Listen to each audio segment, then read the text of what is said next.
Okay, the last video that we have here is on our midpoint formula. There is going to be one problem that we're going to deal with in our midpoint formula, but just to get started, your midpoint formula is going to be the center point between two different points. I had a student the first time that I introduced midpoint formula to them that was like, oh, so the midpoint is just the average of each of the x's and the y's. And that's literally what your midpoint is. You're going to take your x sub 1 and your x sub 2. You're going to add them together. How many numbers did we add by? So we divide by 2. Same thing with your y's. Okay, so when you guys are trying to find the midpoint is simply just finding the average of your x's and your y's, which makes sense because the average is the middle. Okay, so find the midpoint between the 2 points. We can call this our first point, and we can call this our second point. Really doesn't matter which point's which. So average of my x's, I would have a -5 plus a 3 divided by 2. And then the average of my y's would be a 3. That is not the right color. Would be a 3 plus a 1 for my y's. And that is divided by 2. So -5 plus 3 gives me a -2 over 2. 3 plus 1 is 4 over 2. So the midpoint when I'm doing this would be a -1, 2. And that is going to be the middle of these 2 points over here on this side. Okay, so midpoint formula, it's right up there. It's really just finding the average of the x's and the y's, and that is how you find the middle point. Okay, so the last big problem that we have going on says given the lines y equals 1/2 x plus 4 and y equals 5x minus 5.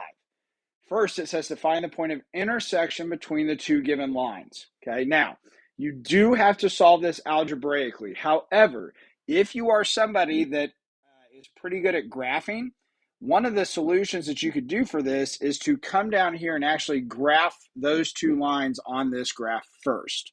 Okay, and that just kind of serves as a way that you can check yourself. Now, as far as trying to find the point of intersection, we are going to need to use substitution or elimination to find your points of intersection.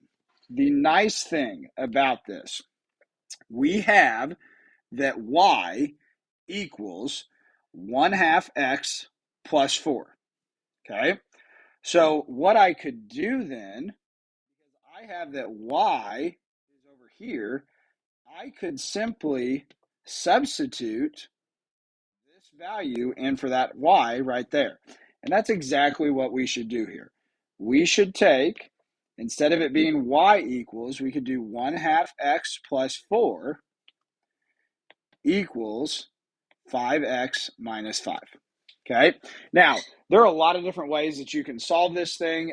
You could subtract your 1/2 over, add your 5 over. I don't really like to deal with fractions. So the first thing that I would do is I would multiply everything up here by 2. Because if I multiply everything up here by 2, 2 times 1/2 is going to give me just an x. 4 times 2 gives me 8. 5 times 2 gives me 10. 2 times a -5 gives me -10. So if I multiply all those by 8, I essentially just eliminate my fractions. You don't have to do it that way. You could subtract 1/2 x over 5 minus 1/2 x will give me 9/2 x. And you guys have calculators to do it, but I'm old and we didn't have calculators that worked like that when I was your age. So that's just how I've learned to deal with fractions.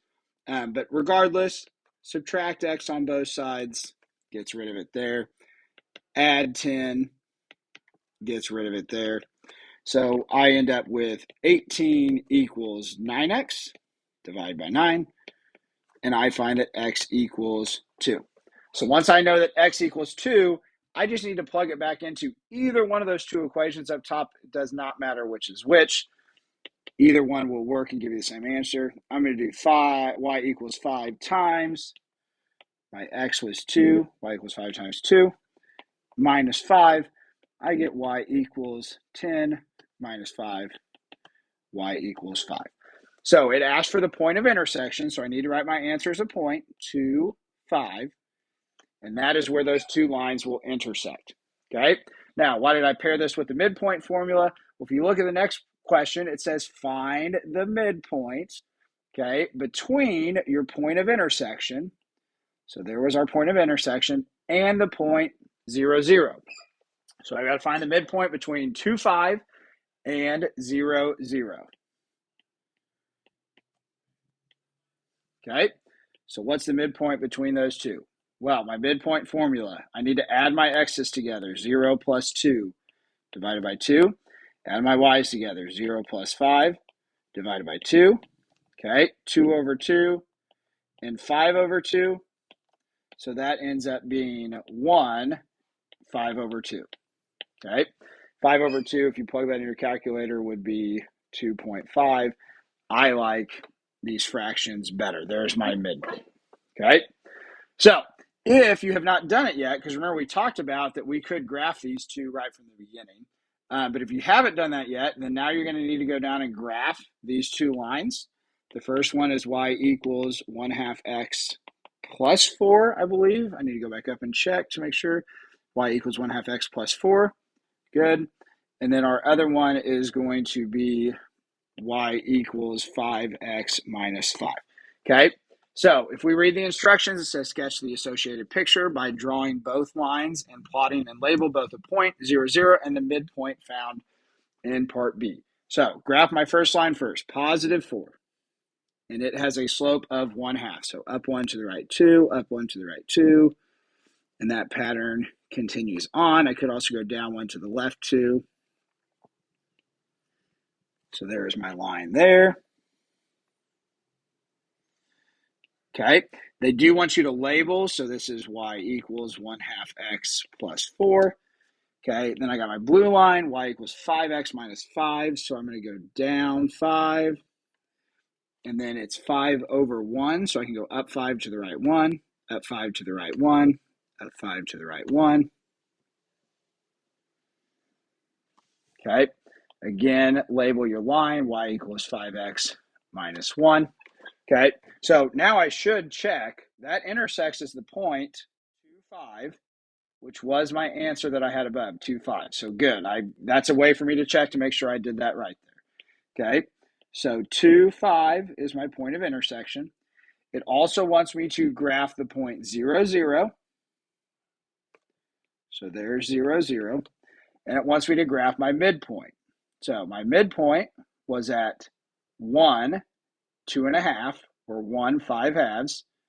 Okay, so I'm going to go to the right 1, and then I'm going to go up 5 halves. I'm going to label that 1, 5 over 2. Okay, and it doesn't really say this, but typically on the problem, what they've had us do in the past, okay, is you then draw a line that runs through these points there. Okay, and then that's your last big test question that you're going to go over. It involves substitution and the midpoint formula, but the substitution is really set up to be fairly easy for you guys there. So that's our last one for lecture 6.